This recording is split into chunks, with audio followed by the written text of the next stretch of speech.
루벤 자손들이었던 다단과 아비람, 그리고 온, 그리고 250명의 이름 있는 족장들, 그 사람들이 고라와 당을 지어서 하나님의 약속을 불신하고 그 불신으로 말미암는 원망으로 인해서 하나님의 약속을 전달했던 모세와 아론에게 도전했다가 그들과 동조했던 14,700명의 이스라엘 백성들과 함께 멸절된 사건입니다. 한마디로 16장을 설명하면 그렇게 되겠습니다. 이들의 도전은 단순한 이의제기가 아니라 봉기였습니다. 왜냐하면 거기 250명의 리더들이 함께 했었고 또 백성들 중에 14,700명이 죽었다는 것을 생각해 보면 그것이 어느 일부 무리들의 문제가 아니라 모세와 아론을 제외했던, 물론 여호수아와 갈렙도 제외되었겠죠. 대부분의 이스라엘 백성들이 함께 행했던 죄라고 하는 사실을 알게 됩니다. 또 그들이 연병에 죽었다는 것 역시 그러합니다. 마치 이것은 노뱀 사건 때 이스라엘 백성들이 죽임을 당했던 것과 다를 바 없습니다. 온 이스라엘 백성들이 하나님과 그의 보내신 권위자들을 대적하다가 죽게 된 사건입니다. 그들이 이렇게 이의를 제기합니다. 모세와 아론이여, 너희들은 충분히 역할을 해왔다. 너희들의 역할이 충분하다. 3절 말씀에 너희가 분수에 지나도다. 아주 우리 표현이 아주 좋습니다. 제대로 표현한 거죠. 너희들은 충분했다 이랬습니다. 그 원문입니다. 너희들은 충분했다. 달리 말하면 그동안 많이 해묵었다.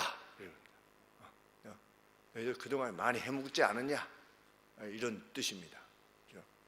말은 점잖하게 했는데 성경이니까 이런 표현을 쓰는 것이지 충분히 해먹었다. 그러면서 뭐라고 말하는 것입니까? 3절 중반절에 회중이 다 각각 거룩하고 여호와께서도 그들 중에 계시는데 너희가 어찌하여 여호와의 총회 위에 너희들을 스스로 높이느냐. 우리 각각은 어떻게 하다? 우리 각각은 거룩하다. 우리 각각이 다 거룩한 것이고 또 여호와께서 회중들 위에 있는 건데 왜 니네들이 대장 노릇 해먹느냐는 겁니다.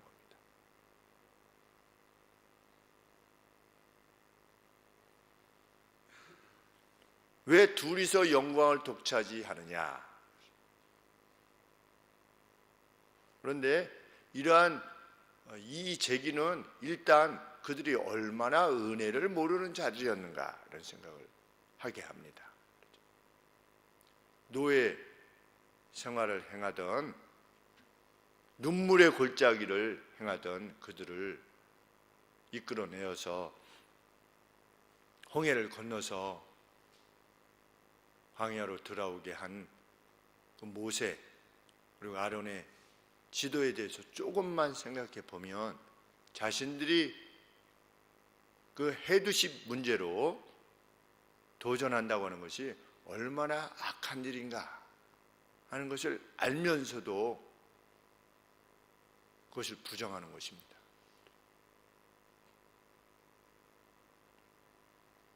우리 말세에 은혜를 모르며 사람들이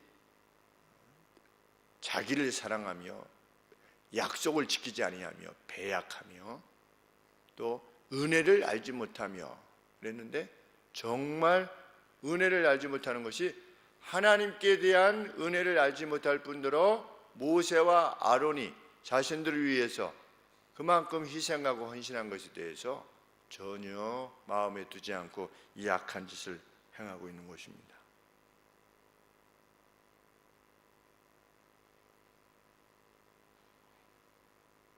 그들은 몰라서 그랬느냐? 모세와만 대면하셨던 하나님에 대한 인식이 있었습니다. 그렇죠? 산 위에 올라가지 않았습니까?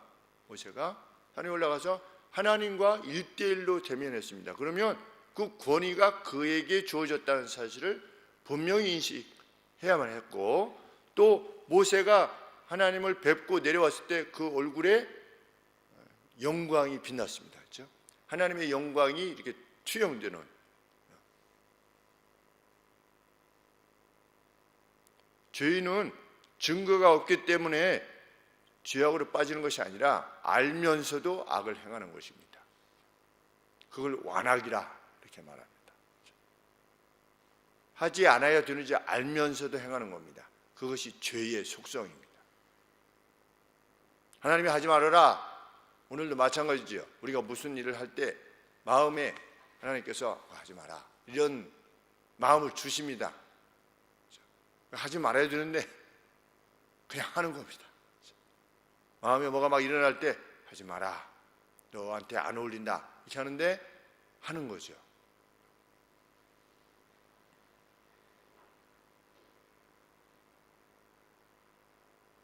우리가 사역을 하다 보면 동일한 경험을 하게 됩니다. 눈물 골짜기를 지나왔던 성도들이 그 헤어나지 못하는 그런 눈물 가운데 오셨다가 이제 하나님 말씀을 듣고 배우고 같이 교제하면서 그 눈물의 이유가 되었던 것들이 점점점 해결이 되고 나면 하나님을 떠나는 겁니다. 하나님을 떠나는 것이라기보다 목사님이 그렇게 지도하는 것이 합당하지 않다라고 말을 하는 겁니다. 그런데 때로는 뭐 몇 퍼센트라고 말할 수는 없지만 자주 고통이 많아서 주님한테 와서 울면서 매번 어떤 모임이나 무슨 공부를 할 때나 이럴 때 눈물이 많았던 분들이 그 문제가 해결되면 오히려 그런 분들이 더 떠나는 겁니다. 참 신기하게. 그래서 선배 목사님들이 그렇게 말했습니다. 누군가 큰 문제를 가지고 교회에 오게 된다면 그 사람이 떠날 수 있다는 것을 염두에 둬라. 왜? 이미 경험이 된 겁니다. 그것이.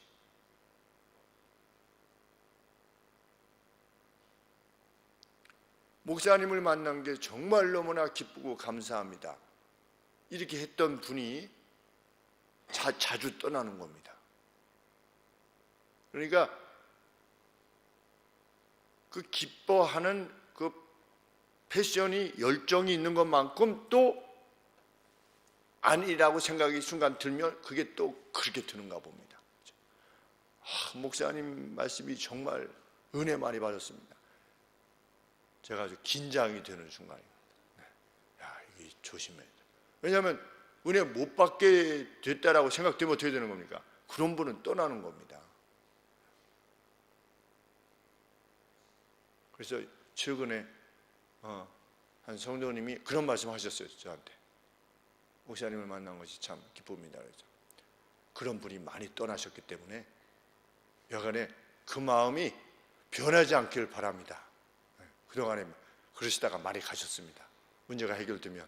그러니 그 마음이 변치 않고 계속 우리 함께 갈 수 있으면 좋겠습니다. 눈물을 흘리시면서 웃으셨어요. 끝까지 같이 갈 수 있게 되기를 원하는 것입니다. 너무하지 않습니까?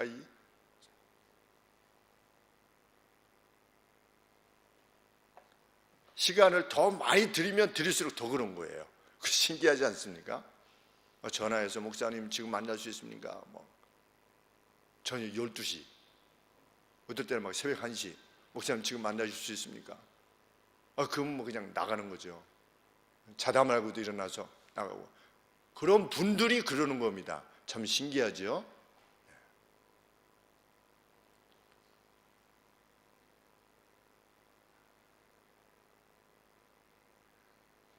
모세와 아론의 심정이 얼마나 먹먹했을까 이런 생각을 하게 됩니다. 그렇다면 고라와 그를 추종하던 이들이 모세와 아론의 권위에 도전하게 했던 그러한 죄악의 동기는 무엇이었는가? 우리 10절 말씀에 보시면 하나님이 너와 내 모든 형제 레위 자손으로 너와 함께 가까이 오게 하신 것이 작은 일이 아니오늘 너희가 오히려 제사장의 직분을 구하느냐. 그들이 뭘 원하는 것입니까? 제사장 직임을 원하는 것입니다. 말로는 우리가 다 각각 거룩한다 이렇게 말하면서 제사장 직임을 통해서 아론이 영광을 받는다고 생각을 한 것이지요.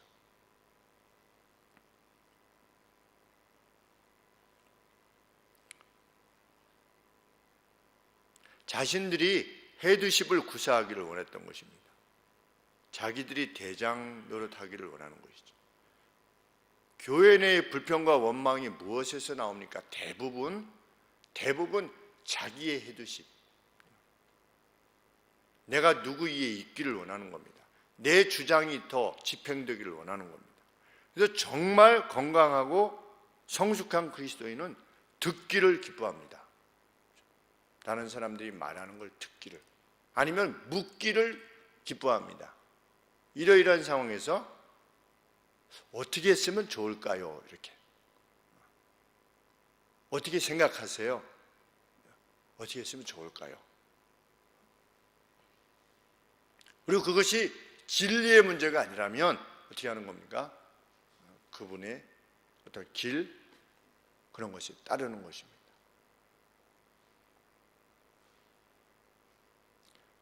정말 좋은 아들, 좋은 딸은 차를 타고 가다가도 분명히 내비게이션이 200m 좌측으로 가십시오, 왼쪽으로 가십시오. 근데 아버지께서 아니면 어머니께서 옛날 길을 아시는 거예요. 이렇게. 그건 오른쪽으로 가는 거예요. 그러면 저기 앞에서 오른쪽이다 이렇게 하면 어떻게 합니까? 정말 효자는 어떻게 하죠? 오른쪽으로 트는 겁니다. 그렇죠? 그것이 시간이 20분이 더 걸리고 30분이 더 걸려도, 그렇죠? 아유, 어머니 여기 아버지 내비가 다 알아서 해줘요, 이렇게 말하지 않죠. 정말 성숙한 사람은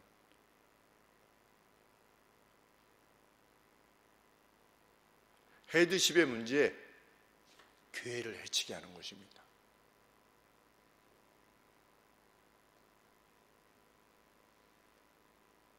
그 사람 성깔이 있어. 아주 제일 아래 수준에 있는 겁니다. 이 믿음에 있어서 여전히 그가 아무리 어떤 일을 특별히 더 한다 할지라도 교회에 있어서는 최고의 은사는 무엇이다? 사랑이다. 그것이 무엇보다도 앞선다. 믿음과 소망보다도 더 앞선다. 사랑이 없으면 아무것도 아니다. 그렇죠? 자기 몸을 불사르게 내어주면 그거 얼마나 대단한 믿음입니까? 그렇죠? 다니엘 세 친구 그냥 죽으면 그 믿음 아닙니까? 믿음으로 자기 몸을 불사르게 내어주는 겁니다. 그런데도 만약에 그에게 사랑이 없다 그러면 아무것도 아니래요. 하나님의 나라를 위해서 억만금을 시사했어도, 헌금이 아니라 시사했어도 하나님께서 말씀하시는 사랑이 없다 그러면 아무것도 아니래요. 우리 교회는 그런 교회를 추구하는 것입니다. 너무 재는지는 잘 모르겠습니다. 구역이 없는 이유가 그거 아니겠습니까? 구역을 세워놓으면 분명히 구역끼리 경쟁이 있어요. 구역장끼리 경쟁이 있고. 그래서 성경이 말씀하고 있는 장로, 성경이 말씀하고 있는 집사, 집단 지도 체제, 그걸로 가는 겁니다. 저희 교회가 지금까지 의사결정을 거기서 내리려고 하는 것입니다. 누구에게 특별히 어떤 힘이 주어지지 않게 하기 위해서. 그리고 장로님을 피택하는 것도 계속해서 기다리고 있는 것이죠. 성도와 교회를 위하여 무한 책임을 질 수 있는가? 장로는 누굽니까? 무한 책임을 지는 겁니다. 무엇을 위해서? 성도의 행복을 위해서 무한 책임을 지는 사람이고, 하나님의 나라를 위해서 무한 책임을 지는 사람입니다. 그런 사람을 기다리고 있는 겁니다. 우리가 훈련하고 계속해서. 왜? 이런 이들이 등장할까 봐. 이들은 누굽니까? 이미 리나운했다. 뭐야? 사람들에게 명성이 있던 이들이었습니다. 250명이 명성이 있던 이들이었어요. 그 사람들에게 명성이 있었는데도 불구하고 어떻게 하는 겁니까? 모세와 아론을 대적하는 것입니다. 그들이 대표단을 구성해서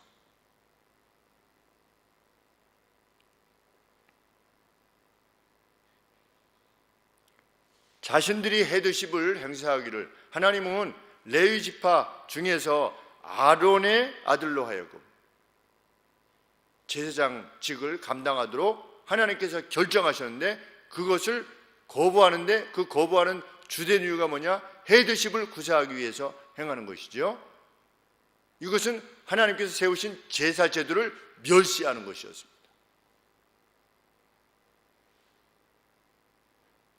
경건을 이익의 재료로 삼는 것이지요. 마치 병 고치는 능력을 돈을 주고 사가지고 자기도 한번 해먹겠다고 했던 시몬 마구스, 사도행전에서 나오는 시몬 마구스처럼 행한 것입니다.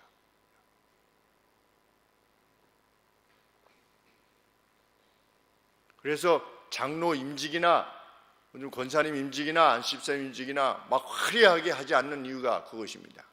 화려하게 하면 자신이 무엇이 되는 양 생각한 것입니다. 목사 임직도 마찬가지지. 하나님께서 직임이 주어졌을 뿐이지, 의자 뒤로 다 밀어놓고 막 이렇게 무슨 뭐 한복을 막 입고서 이렇게 무슨 취임이식 같이, 그렇죠? 취임이식이 결코 아닌 것이죠.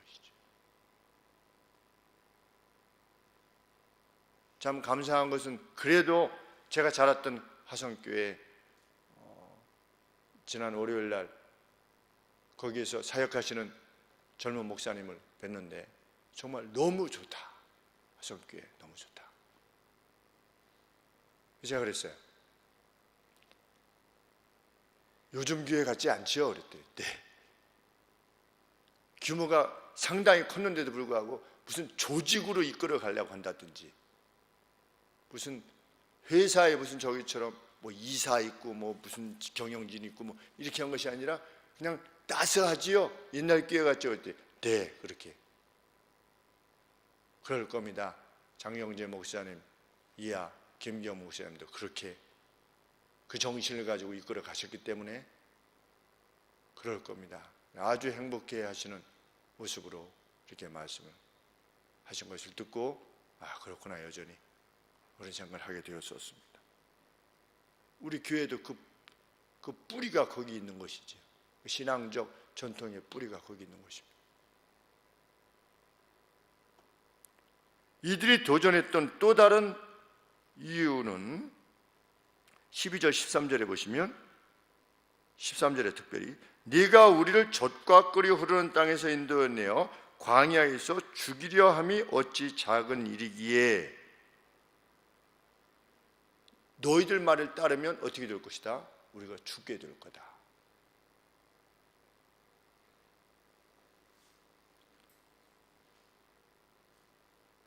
하나님의 약속을 불신한 겁니다. 그들을 통해서 주신 하나님의 약속을 불신하는 거죠. 가나안 땅에 들어갈 수 없다라고 결정하는 겁니다. 얘네들 따라가다가는 안 된다는 거죠. 되지도 않는 것을 이끌어 가려 하느냐. 불신은 원망을 낳습니다. 뭐가 안 되니까. 뭐가 잘 될 때는, 우리 동물의 세계에도 먹을 것이 풍성할 때는 싸우지 않습니다. 근데 먹을 것이 부족해지면 벌써 날카로워지지요. 사람이 하나님의 약속을 믿지 않으면, 신앙인이 하나님의 약속을 신뢰할 수 없게 되면 불안에 쌓이게 됩니다. 불안에 쌓이게 되면 원망을 낳습니다. 그런데 하나님의 약속은 이것입니다 라고 외치는 사역자를 공격하게 되어 있습니다. 그렇게 해가지고서는 안 됩니다 라고 말하려고 하는 것이죠. 그래서 하나님은 이렇게 말씀하십니다 라고 말하는 사역자들, 권위자들을 대적하거나 아니면 우습게 여기는 겁니다. 목사님 모르셔서 그렇지. 아니면 그렇게 해서 됩니까? 목사님도 한번 여기 와서 한번 살아보세요. 한번 사업터에 한번. 그렇게 말하려고 하는 겁니다. 이들이 그렇게 말하는 것입니다. 우리를 여기서 나와서 죽이려 하는도다. 하나님의 약속은 모세와 아론을 통해서 주신 하나님의 약속은 가나안 땅에 들어가게 할 것이다 그랬는데 이들은 그것을 믿지 못한 것입니다. 원망한 것이지요. 바른 지도에 대한 저항을 낳는 것입니다.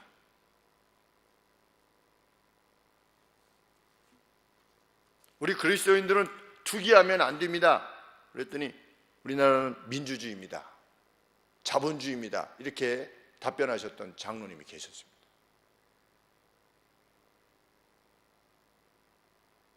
그것은 분명 하나님의 말씀에 도전하는 것입니다. 그분이 누구든지 관계없이 땅을 연이어 가지려 하는 자들, 집과 집을 연이어서 가지려고 하는 자들, 저주가 있을지어다.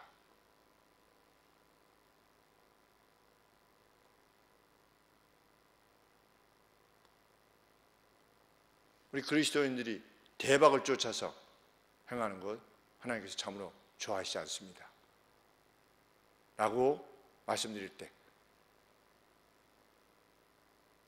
가진 것을 족한 줄로 아는 것은 경건에 큰 유익이 있느니라.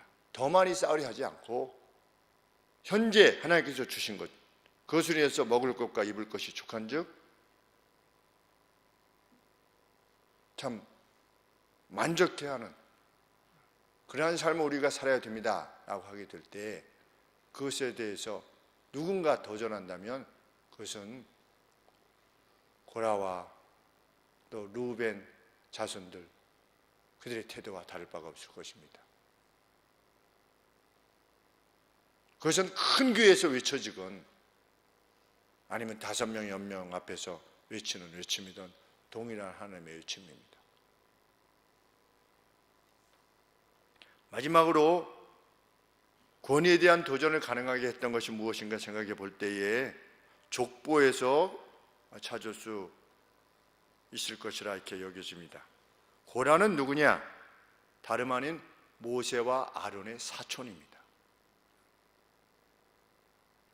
레위는 고앗을 낳았고 고앗은 아므람을 낳았고 아므람이 아론과 모세를 낳았습니다. 우리 역대상 6장 1절부터 3절 오늘 족보하느라고 한 2시간 쓴 것 같은데 고앗이 아므람, 아므람이 아론과 모세. 그런데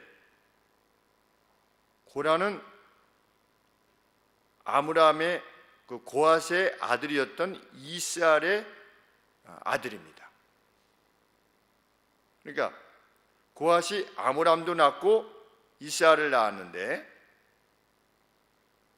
아론과 모세는 아므람의 아들이고 고라는 이스알의 아들인 겁니다. 그러니까 사촌지간인 거죠.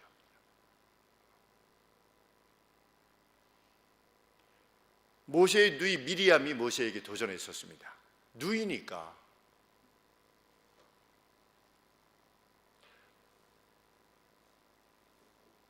가까이 있는 사람들의 그 어떤 보이는 그 어떤 것으로 인해서 그 영적인 권위를 인정한다는 것이 어렵다고 하는 사실, 그것에 도전하기 쉽다는 사실을 또 우리는 경고받게 됩니다.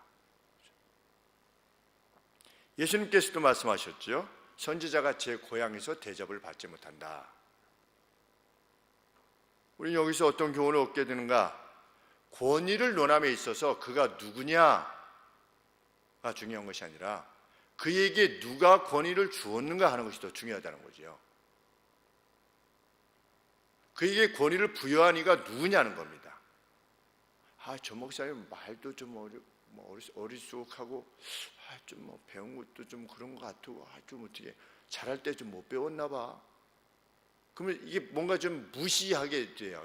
생김새도 이렇게 좀 이렇게 하면.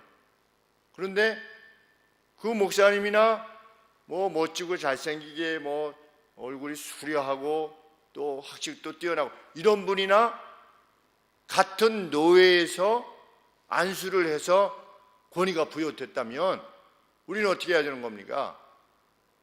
동일한 권위로 그들을 대해야 된다는 거죠.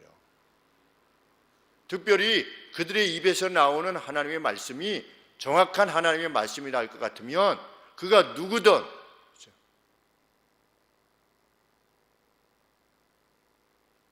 우리 오늘 16장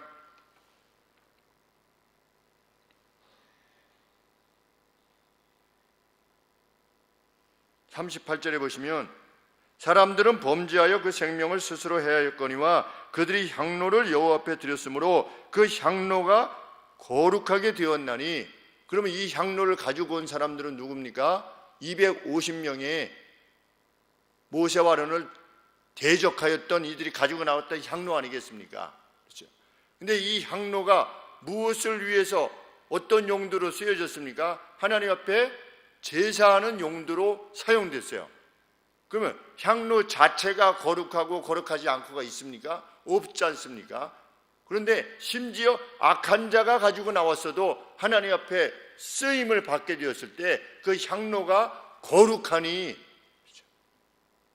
어떤 물건조차도 하나님의 이름이 그 위에 부여되었을 때 그것이 거룩하게 된 겁니다. 그 누가 목사라는 이름을 지니게 되었을 때 그 사람이 우리가 보기에 학식이 많고 적고 좀 어리숙하고 그런 것에 관계하기보다 그가 성부와 성자와 성령의 이름으로 목사라고 하는 직임이 주어진 겁니다. 그 누구에게. 그러면 그의 전하는 말씀이 하나님의 말씀에 어긋나지 않는다면 그를 하나님이 보내신, 하나님이 단위에 세우신 권위자로 받아들임이 그게 누구든 그 누가 장로라고 하는 직임을 받게 되었을 때 우리 이명박 장로님이지요. 예수님 믿는 사람들도 이명박 장로님 싫어하는 분들 많아요. 그가 어떤 것을 행했는지 몰라요. 그런데 다윗이 사울을 볼 때 어떻게 했습니까? 하나님의 기름 부은 자를 내가 해할 수 없다는 겁니다. 그리고 2번이나 죽일 수 있는 기회가 있음에도 불구하고 나가서 울며 호소하지 않습니까? 자기를 죽이려고 했던 이에 대해서도 다윗은 욕하지 않습니다. 그리고 나중에 요나단과 사울이 죽었을 때에 어떻게 했습니까? 두 용사여. 그렇지. 두 용사여. 사울을 높이고 그리워하고 그의 죽음을 애통해 했어요. 그 사람이 하나님의 사람이에요. 그런데 이명박 전 대통령께서 뭘 잘못하신지 모르겠지만 그 잘못한 게 있다면 나라에서 벌을 받으시겠죠. 법이 정말 살아있다면 정말 그 어떻게 집행될지는 우리는 몰라요. 그러나 우리는 우리 개개인이 그에게 의해서 어떤 괴로움을 당한 것도 아니에요. 다윗처럼. 그렇지 않습니까? 그런데도 불구하고 그 누구에 대해서 분명히 그가 그의 이름으로 주의 이름으로 직임을 받았음에도 불구하고 우리가 함부로 그 누구에 대해서 논하는 것이 얼마나 두려운 일인가 우리가 인식해야 될 것입니다. 실상 우리들의 죄악에 대해서 만약에 하나님께서 다 노출시킨다면 우리는 그 이상으로 부끄러운 일이 없습니까? 우리는 1만 달란트 빚진 자가 아닙니까? 하나님 앞에. 우리는 이명박 대통령이 잘못한 것보다도 훨씬 덜 잘못한 존재들입니까? 그런데도 불구하고 예수 믿는 사람들이 그 누군가의 분명히 그가 교회의 집사요, 가령 예를 들면 성도요 이름에도 불구하고 그가 지었다라고 하는 그 악이 있다고 해서 그를 멸시하고 그를 미워하고 행하는 것은 그와 똑같은 자가 되는 것입니다. 우리는 명심해야 됩니다. 사랑이 없으면 아무것도 아닙니다. 정이 아무것도 아닌 겁니다. 사랑이 없으면 정이 아무것도 아니에요. 하나님이 정의대로만 우리를 대하셨다면 우리는 죽어 마땅한 자들입니다. 우리는 용서받았습니다. 하나님의 사랑으로 말미암아 용서받았죠. 우리가 미워할 그 누구도 없는 겁니다. 하나님 뭐라고 말씀하십니까? 악인은 내가 칠 것이다 말씀했는데 왜 니네는 남의 하인에 대해서 뭐라고 하느냐?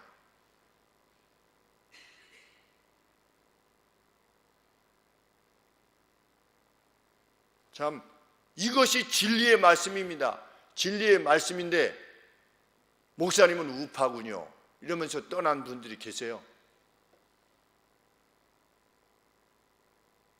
할 수 없습니다. 그것은 제가 붙잡지도 않았습니다.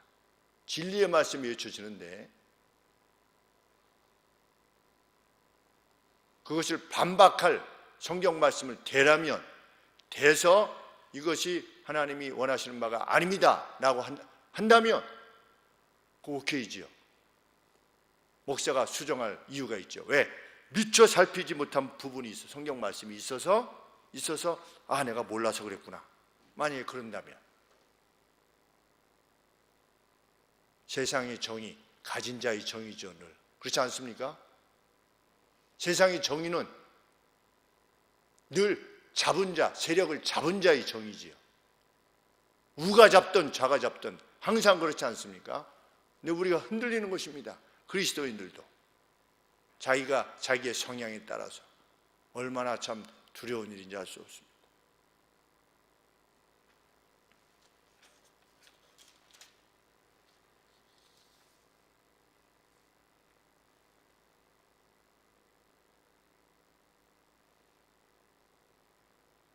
저는 이번에 참 쌍욕을 한 사람이 당선되었다고 하는 것이 참 우리 그리스도인들 중에 그 쌍욕을 한 사람에 대해서 표를 던졌다 가령 범죄에 동참하는 것입니다.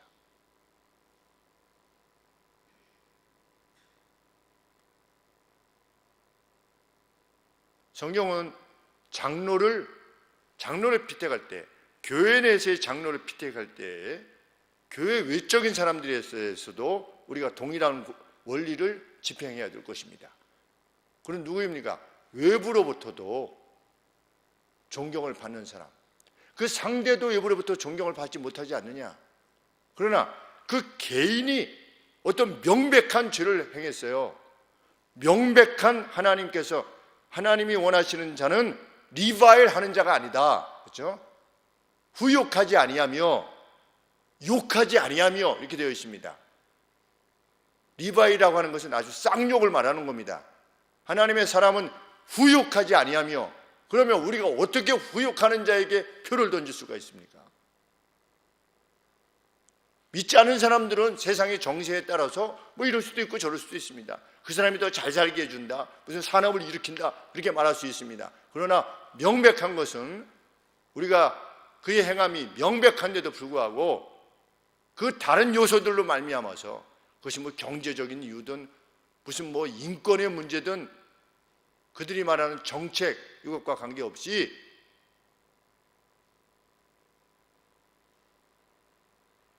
우리 그리스도인들은 그것이 사회적 책임입니다. 사회적 책임은 성경의 말씀에 비추어 봐서 가장 합당한 자로 리더에 세울 수 있도록 우리가 죄에 동참하는 일이 없도록 하는 것.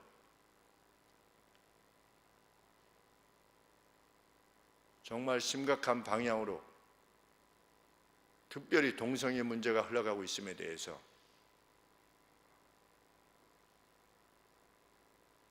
그 어떤 자가 다른 정책 다 일반적으로 뭐 좋다라고 해도 그가 동성애를 지지하는 법안을 했다. 우리가 어떻게 표를 던질 수 있습니까? 그에게 하나님의 사람이.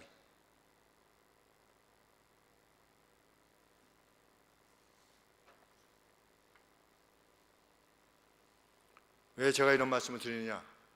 목사들까지도 이런 문제에 대해 있어서 편이 나뉘어서 어떻게 그것이 편이 나눠질 수 있는 일입니까?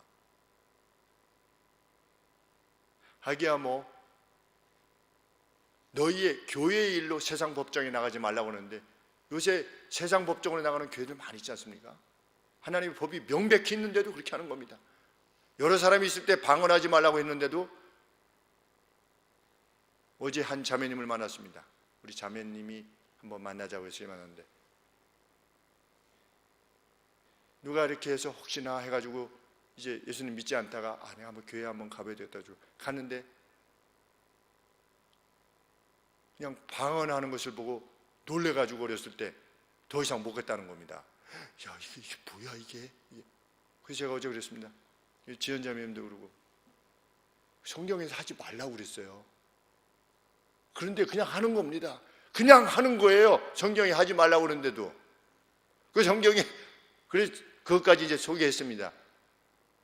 방언하지 말아라. 왜냐하면 처음 들어온 사람이 여기 미친 사람들만 모여 있는 데구나 이렇게 생각할 거니 하지 말아라. 사도 바울이 그 설명까지 다 했는데도 불구하고 그 자매님이 그런 거 아니겠습니까? 그러니 그런 곳으로 가시지는 마시고 하나님의 말씀이 제대로 외쳐지는 곳을 향해서 가야 됩니다. 말씀이 있어도 소용없습니다. 교회 간의 분쟁이, 교회 내 분쟁이 생기면 어떻게 해라? 차라리 손해를 봐라. 다 남겨놓고 와라. 그래서 북장로교회 그 16,000교회라고 하는 교회가 동성애를 하나님 말씀에 비추어서 합당하다 이런 결정을 내리지 않았습니까? 그래서 한인교회 몇 교회들이 거기서 나왔습니다. 근데 소송하면 30% 정도를 재산을 같이 나눠서 올 수 있는데 세상 법정에 나가지 말라는 하나님의 말씀에 비추어서 그냥 나온 겁니다. 얼마나 위대한 결정인지 알 수 없는 것입니다. 그 몇백만 불 되는 걸 포기한 겁니다. 그래가지고 다시 나온 성도들이 온 힘을 기울여서 다시금 헌금해서 예배당을 얻어서 시작하고 있느라고 하는 그런 소리를 들을 때 마음에 감동이 되는 것이죠. 왜? 하나님의 말씀대로 하는 것입니다. 가라고 하면 가고 서라고 하면 서는 것입니다.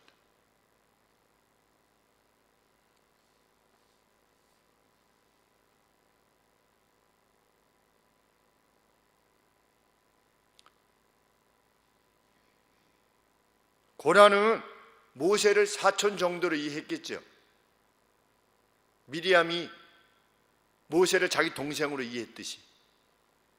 그러나 모세는 자기에게 주어진 직임이 그 어떤 것이 그런 어떤 인간사 내에 있는 그 어떤 것이 아니라는 것을 인식한 겁니다. 모세는. 저는 모세의 외침이 얼마나 장엄한 것인가. 자기 사촌의 죄악에 대해서 논하는 겁니다. 사촌이 죽게 되면 어떻게 되는 겁니까? 너무 불쌍하잖아요. 그렇죠? 인간적으로 치면 사촌이 저주를 받아서 죽게 되는 겁니다. 그런데 28절에 모세가 가로되 여호와께서 나를 보내사 이 모든 일을 행케 하신 것이요 나의 임의로 함이 아닌 줄을 이 일로 인하여 알리라. 곧 이 사람들의 죽음이 모든 사람과 일반이요 그들이 당하는 벌이 모든 사람이 당하는 벌과 일반이면 여호와께서 나를 보내심이 아니거니와 만일 여호와께서 새 일을 행하사 땅으로 입을 열어 이 사람들과 그들의 모든 소속을 삼켜 산채로 음부에 빠지게 하시면 이 사람들이 과연 여호와를 멸시한 것인 줄을 너희가 알리라. 얼마나 장엄한 외침입니까? 자기의 사촌이에요. 사촌이니까 좀 봐주세요가 아니라 그렇죠? 그게 권했는데도 불구하고 그들이 끝까지 하나님을 멸시하고 대적했을 때 하나님의 권위로 선언하는 것입니다. 저주를. 마치 예수님께서 그토록 살아가셨던 베드로에게 사탄아 내 뒤로 물러갈지어다 하신 것처럼 주어진 직임이 그것이지요. 어떤 인간 세뇌에 있는 종교놀이, 종교노름이 아니라고 하는 것.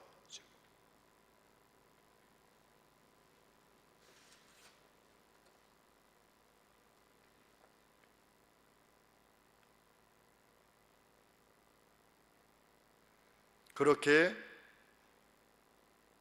출애굽 초기부터 은혜를 모르는 자들, 심지어 광야 가운데에서도 헤드십을 논하는 자들, 권위를 부여하시는 하나님의 권위를 무시하는 자들, 가나안에 대한 약속을 주셨으나 불신하여 원망했던 자들은 그렇게 광야에서 쓰러져 갔습니다. 오늘도 동일할 것입니다.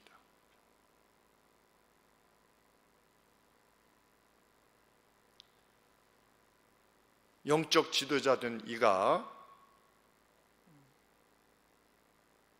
성실한 준비로 권위를 부여받아 하나님의 말씀을 바로 전할 때 그것이 자기에게 누구인가가 관계없이 그것이 노예나 총에 의한 어떤 적법한 권위에 의해서 권위를 부여받은 이가 하나님의 말씀에 근거하여 바른 말씀을 외칠 때 그것을 아멘으로 받아서 행하는 이 여호수아와 갈렙 같은 이들은 가나안 땅에 갈 것입니다. 그러나 그렇지 않은 이들은 오늘도 마치 산채로 음부에 빠졌던 이들과 같이 무엇보다도 영적인 영벌에 처하게 되는 그러한 괴로움에 직면하게 될 것입니다. 자, 우리가 어떤 길을 걸어야 되는가? 말씀에 순복하는, 주께서 세우신 교회의 권위에 순복하는 길이야말로 영생하는 길임을 확신하는 이 시간이 되어지기를 소원합니다. 기도하겠습니다. 높으신 하나님 아버지, 우리 주께서는 반석 위에 교회를 세우셨습니다. 말씀이라고 하는 우리 예수님께서 살아계신 하나님의 아들이시라고 하는 그 신앙 고백 위에 이 교회를 세우셨습니다. 하나님, 말씀이 온전히 외쳐질 수 있도록 도우시고 외쳐진 말씀에 가감없는 아멘으로 우리의 마음과 뜻과 정성을 다해서 순종의 길로 나아갈 수 있도록 은혜를 베풀어 주시옵소서. 그리하여 영생하는 복됨을 누리게 하옵소서. 예수님의 거룩하신 이름으로 기도합니다. 아멘.